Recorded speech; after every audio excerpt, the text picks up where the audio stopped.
जगन्नाथाय नमः शांतकार्य भुजगसेनं पद्मनाभं सुरेशं विश्वाधारं गगनसदृशं मेघवर्णं शुभांगं लक्ष्मीकान्तं कमलनयनं योगिभिर्ध्यानगम्यं वन्दे विष्णुं भवभयहरे सर्वलोकैकनाथं सर्वलोकैकनाथं। परम कारुणिक जगतरनाथ प्रभु श्री जगन्नाथ, प्रभु श्री बलभद्र देव, अग्रपूज्य गणनाथ,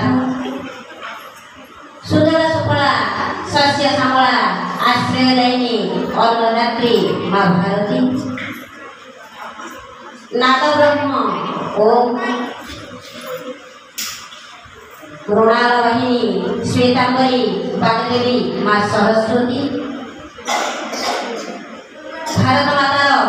योग्यतम संतान प्रातः स्मरणीय डॉक्टर जी श्री गुरु जी पवित्र वैदिक ध्वजा, मंचासीन वरेण्य अतिथि अधिकारी,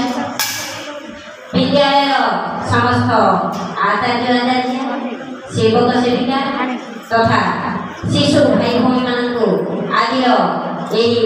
पावन दिवस अवसर में स्वागत और अभिनंदन और शुभेच्छा ज्ञापन करुछि।